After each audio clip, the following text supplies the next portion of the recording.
Halo semua, kembali lagi dengan saya Calvin. Kali ini saya akan membahas dua hal, yaitu tentang timnas dan tentang kualifikasi Piala Eropa antara Inggris lawan Italia. Jadi, sebelumnya maafkan saya videonya malam karena saya banyak kegiatan termasuk kerja dan lain-lain. Jadi saya bikin videonya di malam hari.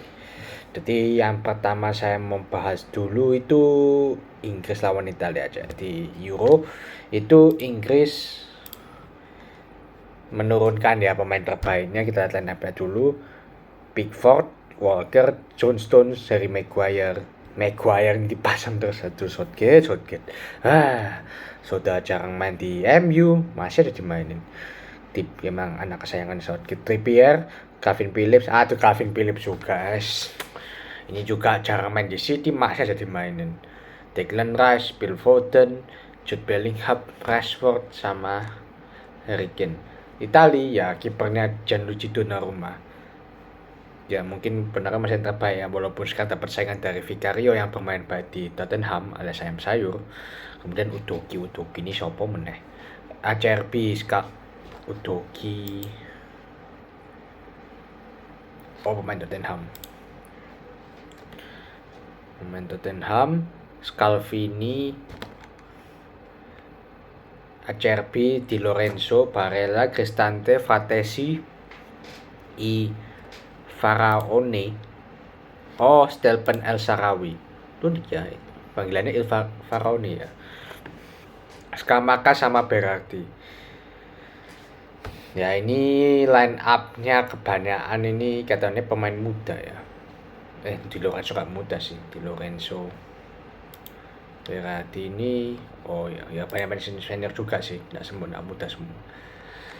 Jadi pertandingannya secara mengejutkan Italia unggul dulu lewat gol sama ke tim 15 dan itu di dekat gawang loh. Jadi ya, tapi itu umpannya memang bagus. Jadi umpannya siapa yang umpan itu, dia kasih umpan bagus dan ya Pickford tangannya pendek, jadi dia nggak bisa apa itu, bukan tangannya pendek, jadi bukan karena tangannya pendek ya, jadi karena emang tendangannya bagus sih Scamacca ke atas dan itu dekat banget sama gawang. Jadi itu bukan salah Pickford, lebih ke salah backnya yang nggak mampu marking si Scamacca itu.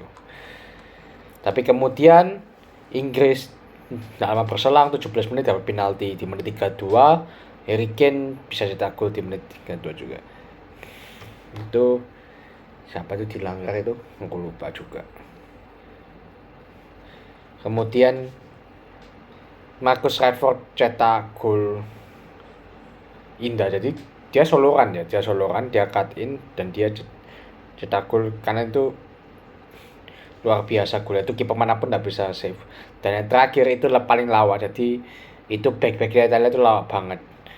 Itu salah umpan, Harry Kane bisa memaksimalkannya dan ya sekarang dia sudah satu lawan kiper.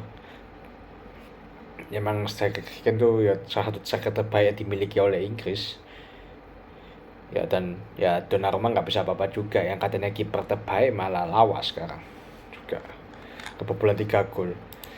Lihat statistiknya, tembakannya 9 Inggris, Italia 15. Jadi Italia sebenarnya lebih nyerang ya, cuma efektivitas jauh lebih bagus Inggris. Shot target 6 Inggris, Italia 4. Jadi istilahnya Italia kehilangan itu ya, Ciro Immobile karena cedera. Strikernya Lazio itu, dan itu pengaruh banget kelihatan di sini. Tapi ya yang diapresiasinya, walaupun mereka cuma 49% lebih dikit dari Inggris 51, tapi mereka bisa cetak shot lebih banyak, walaupun ya ujung-ujungnya kalah karena kurang efektivitas. Ya ini kalau dari statistik cukup seimbang lah dua tim ini. Dan ya Inggris cuma butuh 1 poin tuh lolos ke Piala Euro, tapi karena menang ya pasti lolos. Dan yang bahaya itu apa? Italia. Jadi Ukraina menang, tapi mereka sekarang 13 poin, tapi mereka main satu lagi lebih banyak, 7 pertandingan. Sedangkan yang lain Ukraina, Malta 7 laga, tapi Malta sudah pasti tersingkir. Inggris, Italia, Makedonia Utara masih main 6 laga. Jadi mereka masih ada satu keunggulan. Jadi Italia setidaknya harus menang lah, berjuang keras lah untuk mau lolos ke Piala Eropa. Jangan saya bayangin aja ya, Italia itu 2 musim lalu itu apa itu namanya, juara Piala Eropa loh. walaupun itu penalti ya, tapi juara Piala Eropa lawannya siapa? Inggris. Dan ini anggapannya ini rematch to final 2021 Piala Eropa yang diadakan di tahun 2020 Euro itu diadain tahun 2021, 2 tahun lalu. Sekarang malah tertati-tati untuk masuk kualifikasi Piala Eropa. Kalau sampai nggak lolos, wah parah banget Italianya asli. Masa kalah sama Ukraina, timnya Mudryk. Aduh, tapi ini emang grup neraka sih ya. Ukraina juga nggak bisa dianggap remeh, apalagi Lord Mudryk. Ya setelah itu tentang timnas ya, tadi sudah selesai tentang itunya kualifikasi Piala Eropa. Sekarang timnas bermain leg kedua lawan Brunei lagi. Dan ini sebenarnya formalitas sih, leg pertama sudah menang 6-0. Tapi ya dan Indonesia tetap ada beberapa pemain utama ya. Hernando Ari masih dipasang, tapi kebanyakan pemain cadangan ya, kayak Fakhrudin dipasang dan lain-lain. Hoki Caka juga mesti dipasang, Hoki Caka, Ramadan Sananta. Jadi tetap mengejar kemenangan ya. Dan emang Brunei ini emang parah ya. Jadi ya emang skala kualitas lah.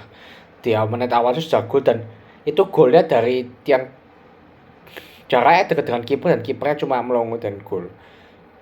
Itu deket banget sama gawang, tinggal tap in. Tapi dia tuh umpannya yang nggak dipotong juga. Jadi soalnya juga umpannya itu agak jauh ya. Jadi dia posisi pemainnya jauh dari gawang, dia umpannya itu kayak diagonal gini, kemudian ditendang dan gol. Tendang sama siapa mana itu? Bentar ya, saya lihat dulu. Ditendang sama di sini cuma ada Witan Sulaiman. Aku sampai lupa lagi. Oh ya ini, jadi sorry saya lupa cetak golnya siapa aja. Jadi pertama Hoki Caraga ya, dia tap in gol. Kemudian Egi Maulana Fikri cetak gol. Ya tapi ini tap in cukup bagus ya, dia volley. Egi 2-0. Kemudian 2 menit ya, kemudian setelah Egi, Hoki Caraga cetak gol lagi. Hoki Caraga cetak 2 gol di pertandingan ini. Babak kedua itu mereka mulai memasukkan pemain inti ya, kayak Asnawi dimasukin ya, Ramadan Sananta bisa dibilang pemain inti juga sih. Kemudian Witan Sulaiman cetak gol lewat titik putih.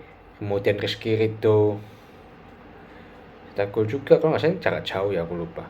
Dan ya Ramadan Sananta berhasil cetak gol ngecip dia ngecip bolanya. Jadi bolanya dia satu lawan kipernya Brunei, dia tendang lambung dan gol 6-0. Jadi akhirnya 12-0 loh, gila emang. Bukan cuma skor ya, tapi pemainnya juga bagus. Pemainnya lebih ngalir, pemain lebih berani untuk umpan bawah, umpan terobosan bawah, enggak asal crossing enggak jelas, enggak asal pokoknya formasi tawuran, formasi tarkam, pokoknya ke depan semua enggak, tapi terorganisir gitu loh. Jarak antar pemain dekat, mereka tahu positioning di mana, positioningnya bagus, umpannya juga bagus, ya cut in-nya bagus, jadi jauh berkembang sih. Ini ya aku harap setelah pertandingan ini Coach Sintayong lebih dihargai lah. Apalagi yang aku lokal pride itu, aku menentang ya lokal pride. Kenapa? Juga karena apalagi kalau dibela timnas ya, nggak harus pemain maksudnya asli Indonesia ditamakan, maksudnya pemain yang punya darah Indonesia pun, walaupun keturunan ya, maksudnya bukan lahir di Indonesia, maksudnya kayak lahir di luar tapi punya darah keturunan main di Indonesia, silakan. Jadi jangan diskriminasi juga. Apalagi kita punya beberapa pemain naturalisasi kan, jadi dan itu bisa meningkatkan kualitas timnas kita. Jadi yang walaupun bisa memenuhi syarat untuk main di timnas Indonesia ya tetap main aja. Jadi ya jangan lokal pride lah, harus menghargai. Dan juga ya kita juga masih harus banyak belajar. Mungkin dari pemain asing, siapa tahu pemain asli Indonesia kita bisa belajar gitu.